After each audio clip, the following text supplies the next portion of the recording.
What's up, everybody? Welcome back to the Martian MMA podcast. I am your host, and my name is John, and this week we are back with episode 114, where we will be analyzing and predicting the UFC Fight Night going down this Saturday, September 12th, 2020, headlined by Schnell-Waterson versus Angela Hill. This 13-fight card will take place from Las Vegas, Nevada at the UFC Apex, and will take place in the small UFC cage. I am recording this podcast on September 11th around noontime, which means the weigh-ins are taking place right now. I hope everybody makes weight and we have 13 fights tomorrow night. But there have been some late changes to the card already. We had Jalen Turner replace Frank Camacho to take on Brock Weaver. We had Romanov versus Martinez added to the card. And just as of today, we had Kevin Croom replace Matt Frevola on the card as well. So all those changes are up to date, and we will be analyzing all 13 fights here shortly. So we're going to start things off in the women's flyweight division. We have Sabina Mazo taking on Justine Kish. The opening betting line for this one was Mazo, the favorite, at minus 275 to Kish plus 235. Right now, we are seeing Mazo minus 235 to Kish plus 195. More action coming in on the underdog, Justine Kish here, and that is the right side to be on. I was actually a part of that action. I bet Kish at plus 235 on FanDuel. Just a small bet because I think there is some value here. I'm not overly confident in Kish, but I think this would be a mostly striking fight, and I think it's going to be competitive at distance, and it's going to be competitive in the clinch as well. I do give Mazo a slight advantage at distance. I think she's the more effective distance striker. She has a more versatile offense. She throws punches and kicks, mixes it up a little bit better. While Kish is mostly just a leg kicker, she threw like 50 leg kicks or something like that versus Pudilova, but she showed some decent footwork in that fight, and she showed that she's a veteran because Pudilova was the favorite going into that fight. It seemed like she would have a lot of advantages, but Kish just used her footwork, was leg kicking her, was tying her up in the clinch, and was able to defeat her that way in a pretty safe decision victory for Kish. Now getting over to Mazo's last fight, she was getting outboxed by Aldrich in the first half of the fight, but made some necessary adjustments, started getting the fight in the clinch, and outstriking Aldrich in the clinch, and was able to win round 2 and 3 of that fight. It was a very close decision as well, though, and she struggled with the boxing of Aldrich. She got hit a lot in those first 2 rounds, so I mostly just think that Mazo shouldn't be a minus 200 favorite over anybody decently competent, and I think that Kish will make this fight competitive at distance, will make it very competitive in the clinch. I do expect Mazo to have a slight advantage at distance just because she's the longer, more effective striker when they're at range. But once it gets into the clinch, it's going to get very competitive, and I think that we could even see Kish win those clinch exchanges. So this is going to be a really close fight. I favor Mazo at around 60-63%. So minus 150, minus 170 would be appropriate for her. But when Kish is at 2-1, I think that there is value on her, and I will be betting Kish small. I think the most likely way she gets it done is by decision. So if you just want to throw a small bet on Kish by decision, I think that's a good play for this fight. But ultimately, I am going to pick Mazo by decision, but it's a clear dog or pass fight for me, and I think that Kish will make it very competitive, and I will be betting Kish moneyline and Kish decision for small bets. The next fight takes place in the welterweight division. We have Bryan Barberena taking on Anthony Ivy. The opening betting line for this one was Barberena minus 225 to Ivy plus 190. Right now we are seeing Barberena minus 255 to Ivy plus 215. More action has come in on Barberena, but honestly, I think that's the wrong side to be on here. I do think that Barberena wins the fight. He's the better fighter everywhere. I think he's the better striker by a wide margin, and I think he has the takedown defense and submission defense to not get taken down, not get stuck on his back here. So I give a lot of advantages to Barberena here, but it just seems like he's towards the end of his career. He's been taking a lot of damage in his recent fights. He's actually been pretty historically durable throughout his entire career, but I think he's coming off back-to-back knockouts. He had that war with Luque where he was winning the fight on his way to winning a decision but got knocked out in the last 30 seconds. And then versus Brown, he looked pretty slow. He looked like he was declining a little bit, and it looked like his chin wasn't as good as it once was. It looked like his durability is starting to fall off a little bit. So based on that alone, I think you can't be betting Barberena as a favorite. Now getting over to Ivy, I did a deep tape study of Ivy when he was making his UFC debut against Christian Aguilera, and I bet Aguilera pretty heavy in that fight. And Aguilera did knock him out in like 60 seconds, but I just don't think that fight really proved much. It just really proved that maybe Ivy isn't ready for this UFC level. He got hit with one punch, shelled up, and was TKO'd pretty quickly. And it wasn't even the biggest punch that Aguilera landed. So I think Ivy's chin is definitely a big question here. And Ivy is a wrestler. He likes to hit takedowns and to get top position, but I'm really unimpressed with his wrestling, his top position. He consistently loses top position. I saw multiple Anthony Ivy fights where he was out grappling the guy, he was winning the fight, but then he loses position, he ends on his back, he goes for a sloppy back take, he ends on his back. I mean, he's just a very sloppy grappler in general. So for a guy whose main path to victory is grappling, I don't think that Ivy is a good enough grappler to take down and to hold down Barberena here, but it wouldn't completely shock me just because Ivy is a pretty athletic guy. Barberena is at the end of his career and could even be shot at this point. So I'm going to pick Barberena to win a decision, but it is dog or pass at these odds. I think the only way that Ivy wins the fight is by hitting takedowns here, and Barberena could win the fight in a lot more ways. So Barberena decision is the pick, but at this price, it is dog or pass, and I don't even think there's much value on Ivy at all. So maybe look to live bet this fight or go in on some props, but in terms of the money line, I see no value on either side here. So it's a pass for me, and the pick is Barberena by decision. The next fight is a catchweight fight at 165 pounds between Brock Weaver and Jalen Turner. The opening betting line for this fight was Turner minus 450 to Weaver plus 325. Right now we are seeing Turner minus 325 to Weaver plus 250. More action coming in on the underdog Brock Weaver here, and I understand the action because it is a short notice fight. It came together on about 2 or 3 days notice, and when those short notice fights happen like that, there's a lot of room for variability, a lot of room for randomness to occur. So I understand why people bet Weaver, but I don't think he has much of a chance to win this fight because he's a really terrible fighter, to be honest. I think that Jalen Turner is the better striker, no question. I don't think anybody would dispute that. And Weaver is basically going to have to hit takedowns to keep top position, to out-grapple Turner, to maybe even hit a submission. And I just haven't seen any offensive grappling from Weaver to think that he can do that here versus Turner. Turner's takedown defense and defensive grappling isn't great, but I do think it will be good enough to defend the takedowns of Weaver, who is just a really bad fighter in my opinion. He's not good at any aspect of MMA. So I'm expecting him to lose here and get cut from the UFC. They gave him one more chance here on short notice, but I do think he loses here. So the pick for me is going to be Turner by decision. I could see a knockout along the way as well, but I'm not really overly impressed with Turner's power. I think the Weaver is pretty tough, so he likely won't get knocked out too easily on the feet here. So the pick for me is going to be Turner by decision. At these odds, it's still dog or pass just because there's too much variability in these short notice fights, but I do think that Turner's chances here are around 75 to 80%. So if you want to bet him, do it at your own discretion. But I think that this fight is going to be another pass on both money lines for me. The next fight takes place in the heavyweight division. We have Alexander Romanov taking on Roque-Martinez. The opening betting line for this one was Romanov, the favorite, at minus 400 to Martinez plus 300. Right now we are seeing Romanov minus 280 to Martinez plus 220. Another really short notice fight. Alexander Romanov was supposed to fight DeLima last week. He made the weight and the fight was canceled on the day of because DeLima had COVID. So they got Rogue Martinez in here to be a quick replacement for Romanov. I don't think that Martinez has much of a chance. In the fights I watched of him, he was extremely fat, for one thing, and he just looked like a very low-level fighter. He had sloppy striking, didn't even seem to have much power for a heavyweight. He gets backed up to the cage rather easily. He did stuff some takedowns and make it into the late rounds of some fights here, but I do not think he does that versus Romanov. We previewed Romanov last week on the podcast. I had a lot of fun watching his fights on tape. They're hilarious fights. He kind of just charges at you and shoots takedowns or goes for big slams and suplexes. He's a hilarious fighter to watch.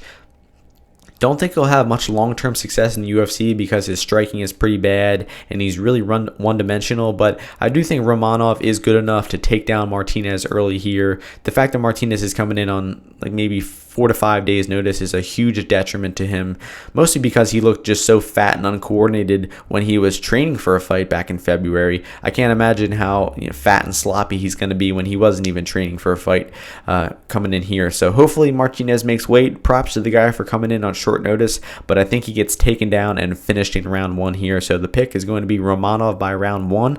I think it's probably going to be a submission, but we could see a TKO along the lines too. So the pick once again is Romanov for me. And at minus 280, honestly, there is value on Romanov. I cap him closer to 80-85% here. I just think it's so unlikely that Martinez stuffs takedowns or lands a striking knockout on the feet here, and Romanov should be a pretty massive favorite here, but I'm not betting it myself because it's short notice, it's low-level heavyweight, there's so many red flags here, so just sit back and enjoy this one. Maybe bet some props here, Romanov round 1, Romanov by submission, something like that. But once again, the pick is Romanov by round 1 finish. The next fight takes place in the lightweight division. We have Roosevelt-Roberts taking on Kevin Croom. There is no betting line for this fight yet because it was announced just about 1 or 2 hours ago. Roosevelt-Roberts was supposed to take on Matt Frevola, but Frevola got replaced on just about 1 day's notice, and Kevin Croom is coming in here. Croom was supposed to fight in the UFC on short notice just a few weeks back, but that fight was canceled, and he did not get his chance to fight in the UFC, but he actually fought in a different promotion, FAC, and picked up a decision win just about 3 weeks ago. So that's a good sign from Croom that he was staying active. He's probably in good shape. He's been expecting this short notice call for a while. So I think he'll come in here and put up a decent fight, but I just don't give him much of a chance in this fight. I think that a striking knockout is going to be the only way that Croom wins the fight, but I don't even think that that's a very likely outcome because I think that Roosevelt is the better striker. The striking I saw on tape of Croom looked very basic. Sometimes he charges forward with aggressive offense and throws strikes, but his defense is not very good. We actually saw him get dropped really badly by Derek Minner, who is primarily a grappler. And if you're getting dropped by a guy like Minner, it's definitely not a good sign. So we haven't seen Roosevelt strike in a few fights, but he does have some decent straight punches, some good boxing that he can use on lower level fighters. So I think that that's how the striking goes here. We see Roosevelt land the better strikes, and we should see Roosevelt be able to hit takedowns as well. He likes to hit takedowns. He's a pretty solid grappler himself, and I think that once he gets Croom on the ground, he should keep Croom there. Croom's takedown defense isn't great. His submission defense isn't great. And I think that once Roosevelt gets him down to the floor, we should see Roosevelt-Roberts start to out-grapple him and eventually submit Croom here. So the pick for me is going to be Roosevelt-Roberts by round 2 submission. I think that he outstrikes Croom on the feet. I think he likely hits takedowns and submits Croom at some point. And Croom's only chance is going to be a striking knockout on the feet. So theme of the podcast so far is a lot of short notice fights and passing on those short notice fights just because there's so much randomness, and that's what I'm going to advise you do here. Again, there is no opening betting line for this fight right now, but I would expect it to open at Roosevelt minus 350 to Croom plus 250, and I do think that Roosevelt's chances in this fight are around 80-85%, similar to the Romanov fight I was just talking about. So the pick for me is going to be Roosevelt-Roberts by round 2 submission, and anything less than 3-1, there's probably value on Roosevelt, but other than that, I would pass. It's probably going to be a pass on both sides of this. Maybe if Croom gets up to plus 400-500, you can maybe take a small shot on him, but I think his chances are pretty small, and he likely loses here. So the pick, once again, Roosevelt round 2 submission. The next fight takes place in the women's bantamweight division. We have Julia Avila taking on Avila-Eubanks. The opening betting line for this fight was Avila minus 300 to Eubanks plus 250. Right now we are seeing Avila minus 290 to Eubanks plus 245. So the line is staying just about the same. Not too much action coming in on this fight. At these odds, I do think the value is on Sajara. It's a pretty binary matchup in my opinion. I think Sajara is the better grappler. Avila is the better striker. Avila's only had 2 fights in the UFC though. One was a very well-rounded performance against Pannie Kianzad, where she showed that she's a very well-rounded fighter. And then another one was a quick knockout over Gina Mazzani. So Avila has some nice boxing. She's got some pop in her hands. I mean, she seriously has some power. I mean, she was hurting Kianzad with punches, and then she finished Mazzani pretty quickly, so I'm pretty impressed with Avila's power. The only aspect of Avila's game that is really still up in the air is her defensive grappling. We haven't seen it tested too much. We did see her defend some takedowns from Pannie Kianzad, and we had seen her taken down on the regionals. She fought Nico Montano and was taken down, but worked her way back up to the feet. So it seems like her takedown defense might not be great, but she definitely can work her way back up to the feet and has solid get-ups. But I think she's fighting the best grappler that she's ever fought in Eubanks here.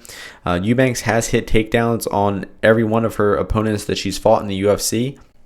But there's one big problem with that is that Eubanks slows down when she grapples. When she shoots a lot of takedowns, she uses a lot of energy, and she doesn't have the best gas tank. We've seen her slow down in the late rounds a lot. She dominated Bethe Correia in round 1, slowed down in rounds 2 and 3, got outboxed, and lost the decision.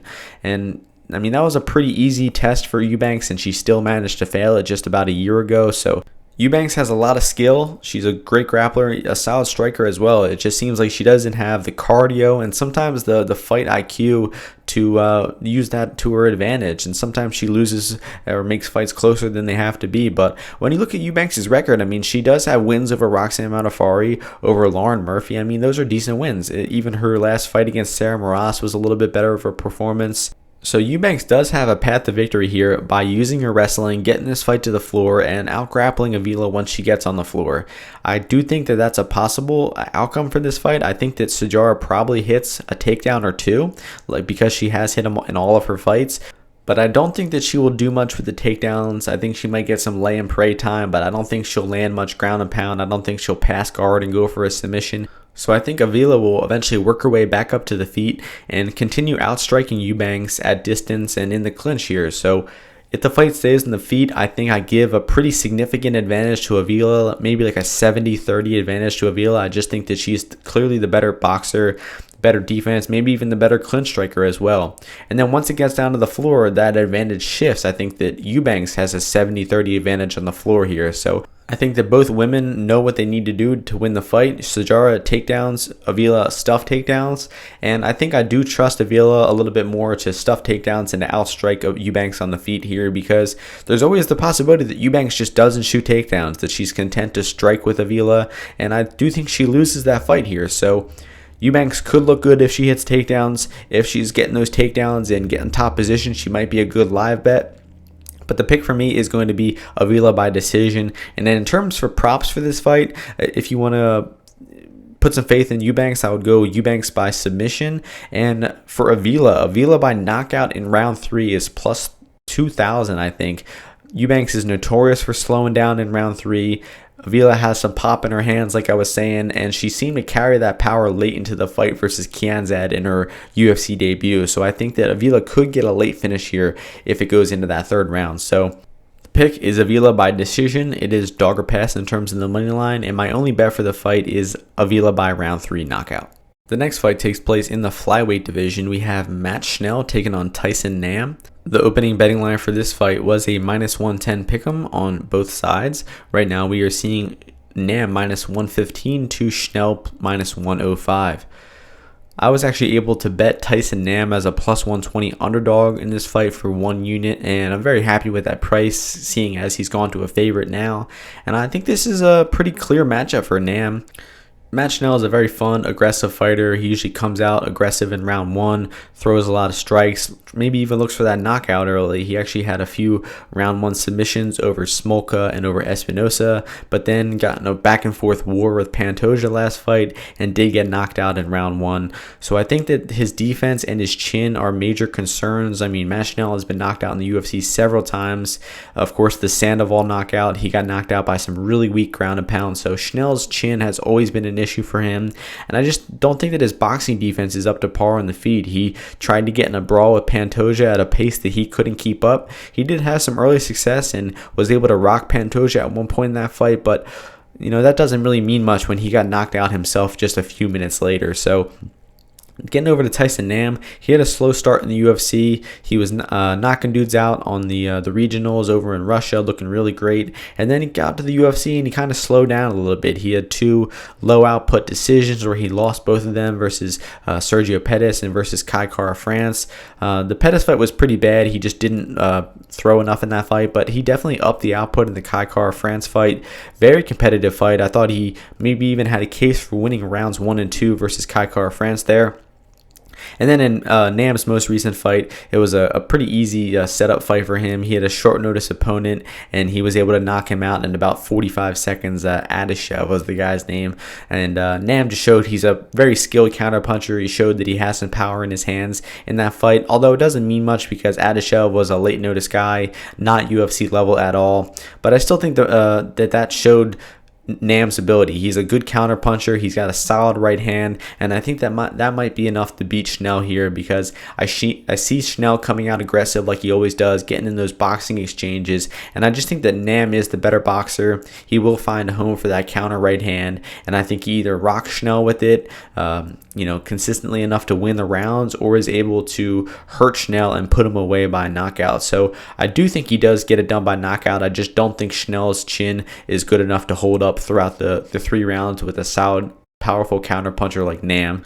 So the pick for me is going to be Tyson Nam by knockout. My only concern over Nam losing the fight is maybe he doesn't throw enough. Maybe he lets Schnell into a competitive striking match when they're kind of just going at a slow pace, similar to Nam's first few fights in the UFC. But I think that Schnell will come out aggressive and Nam will match that tempo and eventually find a home for that right hand for the knockout. So once again, the pick is Tyson Nam by knockout. I have 1 unit on him at plus 120, and honestly, at these minus 115 odds, I still think there is value. I would cap him closer to 55 to 60% here. So the pick is going to be Tyson Nam. I will be betting his money line as well. The next fight takes place in the featherweight division. We have Billy Quarantillo taking on Kyle Nelson.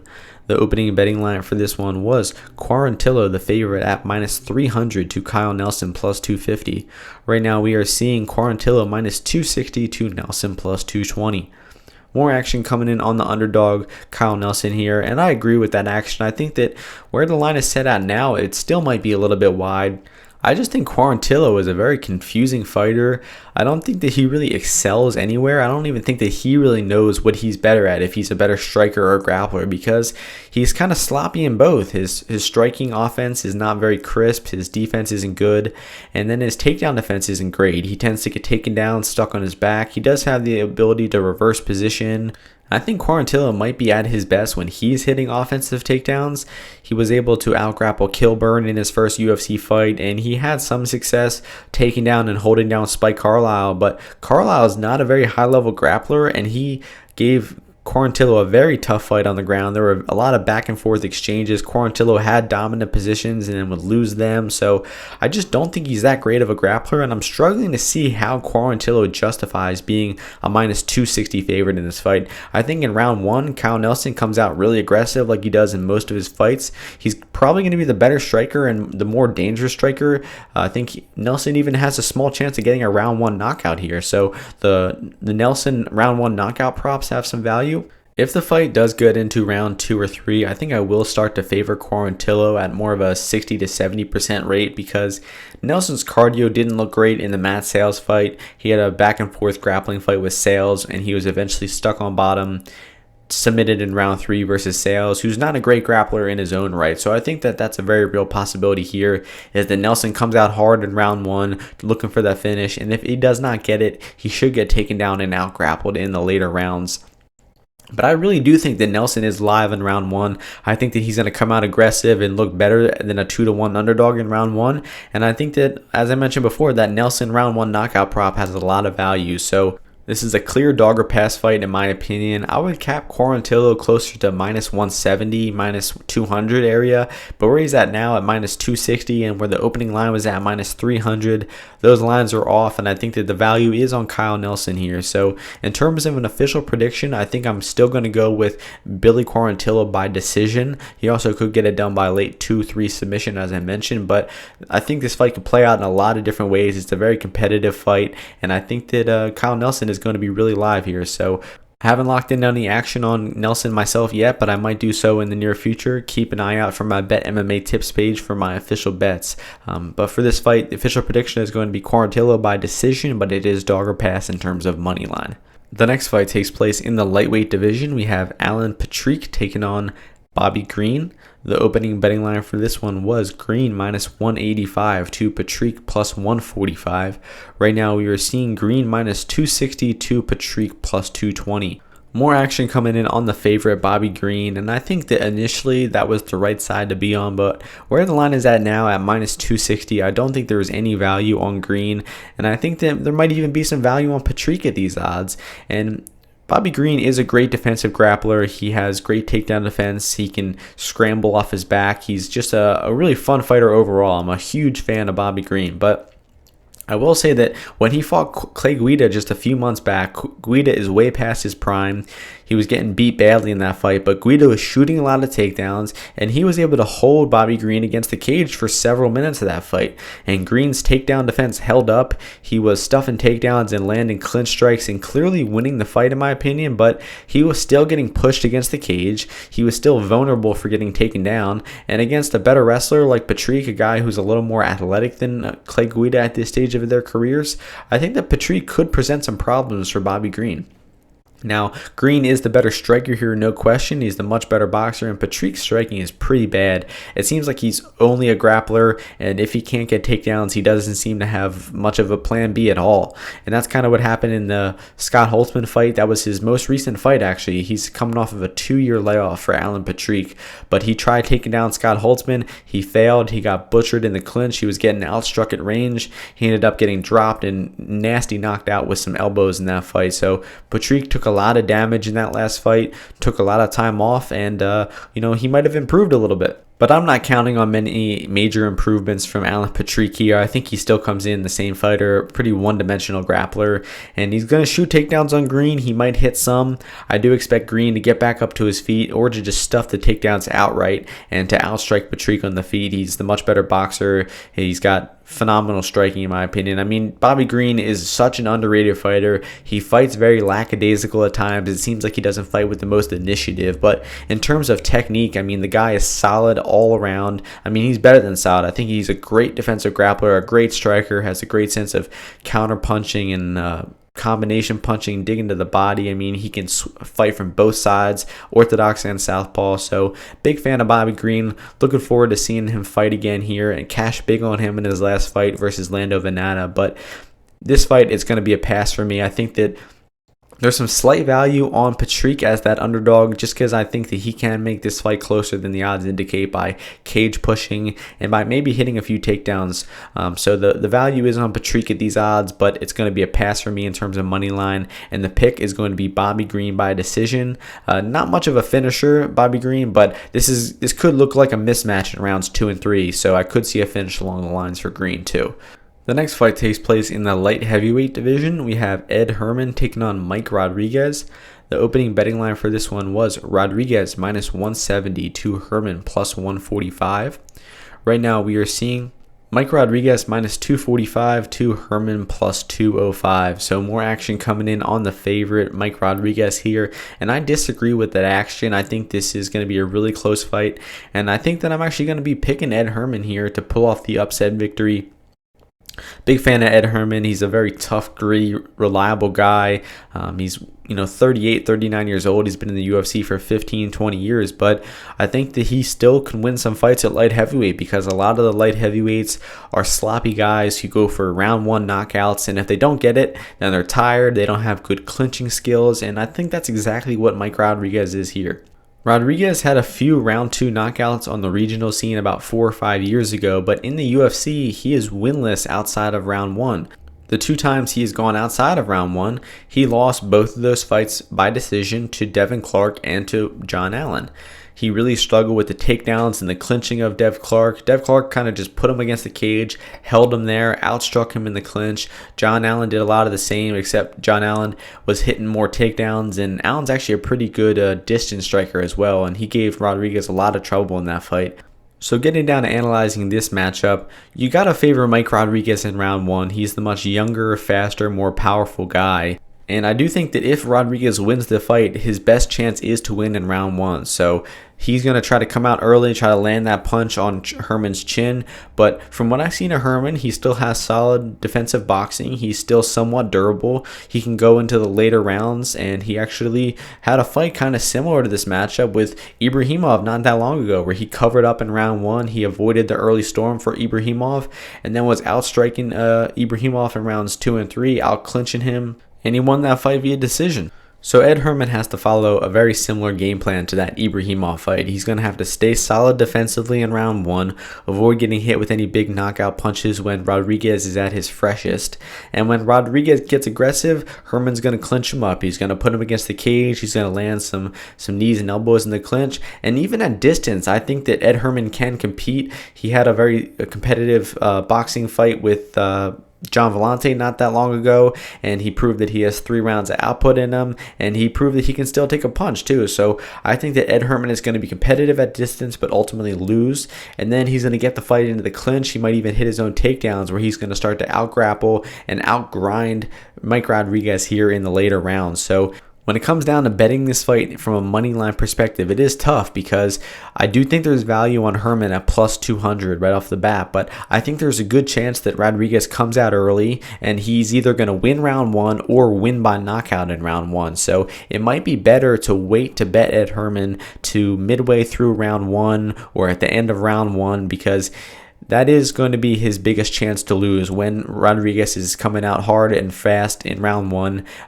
Herman is going to be in danger. He could be getting knocked out early, but I think he weathers that early storm. He gets it into the later rounds, and he wins this fight on attrition, grit, and cardio. So that's going to be the pick for me, Ed Herman by decision. Honestly, I do think the most likely outcome is Rod by round 1 knockout, but I'm going to believe in my man Ed Herman. I think he weathers that storm, as I said, and likely will be betting him small at plus 200 before the fight, and as I mentioned, looking to add more in the live bets. So the pick, once again, Ed Herman by decision. The next fight takes place in the women's flyweight division. We have Andrea Lee taking on Roxanne Modafferi. The opening betting line for this one was Andrea Lee minus 240 to Roxanne plus 205. Right now we are seeing Andrea Lee minus 320 to Roxanne plus 260. So this is a rematch. They did fight back in Invicta in around 2014, and Lee was much more raw at the time. She was not nearly as good of a striker as she once was, but Roxy seemed to fight relatively the same. It seems like her style has stayed just about the same.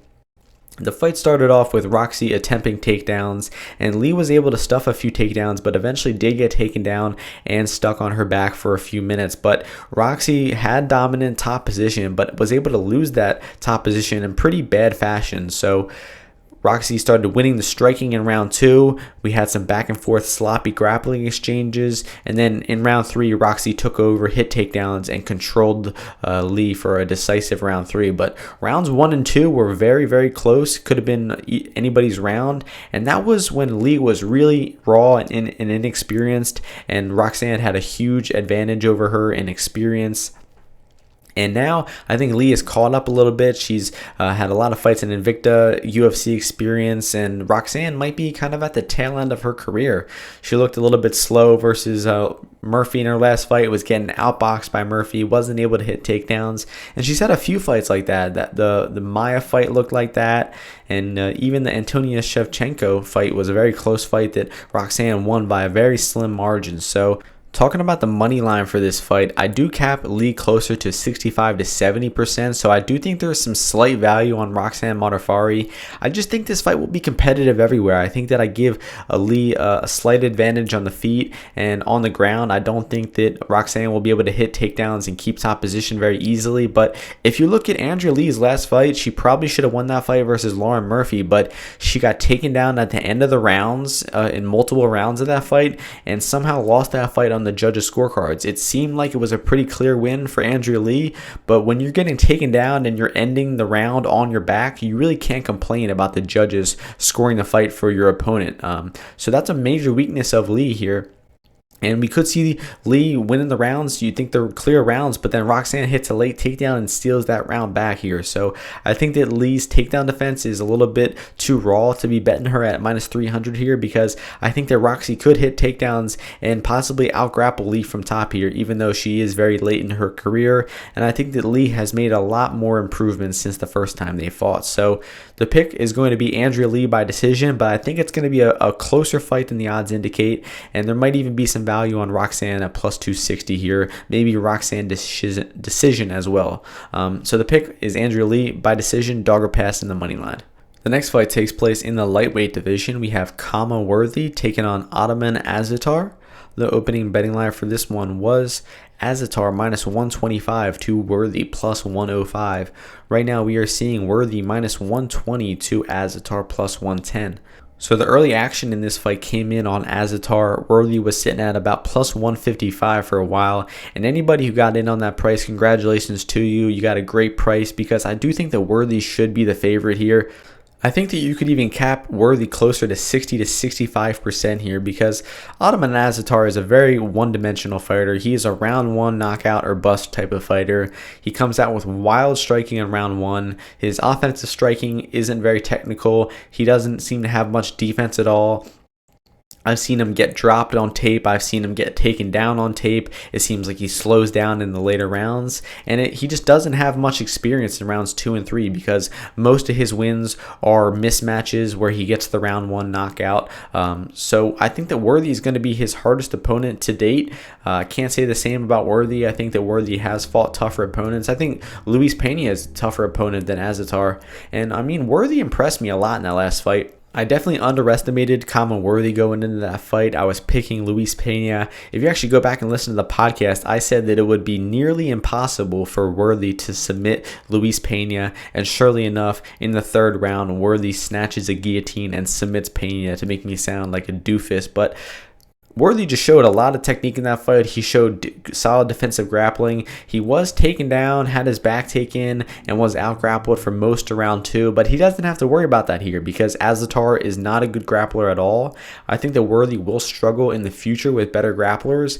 But that Luis Pena fight showed that Worthy is a good fighter. I mean, he has solid defensive boxing. He has good offensive technique. He digs to the body well. He lost round 2 pretty decisively, but he didn't give up at all. He came out in round 3 aggressive. He was stuffing takedowns. He was digging to the body. He was landing a lot of hard strikes on Luis Pena that eventually led Pena to shoot a bad takedown. And that's when Worthy snatched that neck for the guillotine. So Worthy proved he's a very well-rounded fighter. I think he still struggles with takedown defense and defensive grappling, but that won't be a factor here. I think that on the feet, Worthy is the better offensive and defensive striker. I think he has the crisper offensive technique. He digs to the body a lot better. He throws leg kicks very well. And I think that his defense is just much, much better. He parries shots. He has a good sense of slip and punches. And Azaitar is just a completely raw power puncher who just goes for the round 1 knockout. And that's it. So the best way to play this fight is Azaitar by round 1 knockout. I think I bet Azaitar in round 1 at plus 500 and then bet Worthy money line. That's a great way to play both sides. I think it's extremely unlikely that Azaitar wins outside of round 1. I think it's really, really unlikely that he wins a decision. He might score a round 2 or 3 knockout, but again, very unlikely. I think that if Worthy makes it out of round 1, he starts to take over and gets a late finish here. So the pick for me is going to be Worthy by round 3 finish. I think he just starts to take over in those later rounds and puts it on Azaitar and gets a late finish. So the pick for me is Worthy. I have 2 units on his money line at minus 110, also betting that plus 500 as I mentioned. So this is a great way to play both sides of the fight. Azaitar round 1, Worthy money line, and the pick for me is Worthy by round 3 finish. The next fight is the main event of the evening. In the women's strawweight division, we have Angela Hill taking on Michelle Waterson. The opening betting line for this fight was Hill minus 170, Waterson plus 145. Right now, we are seeing Hill minus 115 to Waterson plus 105. The early action in this fight came in on Waterson. Hill was sitting around minus 145 for a few days, few weeks, and then the fight got bumped up to 5 rounds. It got promoted to a main event, and then people have been betting Michelle Waterson a little bit more since that news came out. And I understand why people came in on Waterson. I do think that the fight being 5 rounds favors Waterson more because I think it's more time for a finish to happen for her. I think that if Waterson wins the fight, it will be by finish. I don't think that she has the striking volume to compete with Angela Hill over 5 rounds. In terms of the striking between the two, Angela Hill is the better kickboxer, no question. She has higher output. She lands more head strikes. Waterson is a decent kickboxer of her own right, but she just fights in a much different style. She fights in like a defensive striking style where she uses her push kicks and uses her karate to keep the fight at long kicking range. But Angela Hill is going to be throwing leg kicks. She's going to be throwing way more punches, and I think that she just lands more strikes and clearly wins the rounds in the eyes of the judges in terms of striking. Now, where the fight gets competitive will be in the clinch and in the takedowns. I think that Michelle is the better grappler of the two. She likes to hit takedowns in a lot of her fights. But in the clinch, I think that Angela Hill is the much better striker. We saw Waterson struggle a lot with the clinch of Felice Herrig. Felice was able to get that body lock on her, push her against the cage, and control her for several minutes of that fight. And we really saw Waterson have some defensive clinching problems in that fight. She struggled breaking the clinch. She was getting kneed a lot to the stomach in that fight. And I think that could happen here because we saw Angela Hill out-clinch Loma Lookboonmee not that long ago. Lookboonmee, an established Muay Thai fighter, the best Muay Thai practitioner in the UFC, and Hill was able to hold her own in the clinch, land some good knees and elbows, and it just shows that Angela Hill is a very skilled clinch fighter, and I think that she will win the clinch striking battle and the position battle in this fight. So the way Waterson wins the fight is by hitting takedowns, either keeping top position for 3 out of 5 rounds or getting a submission. And Hill's takedown defense isn't great. She did get taken down and submitted by Randa Marcos not that long ago. But you could see the improvements that Angela Hill is making in her defensive grappling in her most recent fight against Claudia Gadelha. She was defending a lot of takedown attempts in round 1 of that fight, was staying on her feet for most of the round, but in the last minute of the round, she did get taken down and stuck on bottom and side control. But by the end of the round, she was already working her way back up to the feet. And that is a huge sign of improvement because not that long ago she was getting stuck on bottom and submitted versus Randa Marcos, and now she was stuck on bottom and side control of a great grappler in Claudia Gadelha, and she was able to work her way back up to the feet. So I think if Michelle Waterson hits takedowns here, and I do think that she does hit 1 or 2 takedowns, maybe a head and arm throw or an inside-outside trip from the clinch, I just don't think that she will do enough with the takedowns to win rounds or to submit Hill here. And I think that Hill works her way back up to the feet and just gets right back to outstriking Waterson. As I mentioned before, Hill is the better distance and clinch striker in my opinion. So I just think it's going to be extremely hard for Michelle Waterson to win the fight while getting outstruck on the feet and just not having dominant enough grappling to get Hill down, to keep her down, to make the top position count, and to possibly even finish her on the ground. So the pick for me is going to be Angela Hill by decision. I think she wins this fight 49-46. She probably drops 1 round, maybe even 2 rounds by getting taken down. She's winning the round, she gets taken down in the last minute of the round and loses the round. I can see that happening here, but overall, I think that Angela Hill wins like 17, 18 minutes of the fight by having the better striking volume, landing the cleaner strikes, and she's going to win this fight on the judges' scorecards. I cap Angela Hill closer to 60-65% here. So at this minus 115 price, there is a lot of value on Angela Hill. I will be playing her money line pretty heavily, honestly. I think I'll probably end up with about 3 units on Angela Hill at this minus 115 price. And the price just keeps getting on better. So I might wait to lock in my action on Angela Hill because that price is just keep creeping up closer to evens. And she might even get to an underdog price at one point. But that would be really crazy. So once again, the pick is Angela Hill.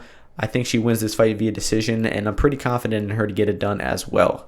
So that is going to do it for this episode. We analyzed all 13 fights. We got a great card of fights going down this Saturday. I forgot to mention in the beginning of the podcast, last week I went 4 for 3 on official predictions and lost 4 units in terms of official track bets, but we are still up around 43 units for the year of 2020, and we will look to get right back on track this weekend with this event. So you can see all my official track bets on my BetMMA tips page, which is in my Twitter description and the YouTube description videos as well. So check out my official bets there. I thank you all for listening. Hope you all enjoy the fights, and I hope you all win some bets. Have a good weekend. Peace.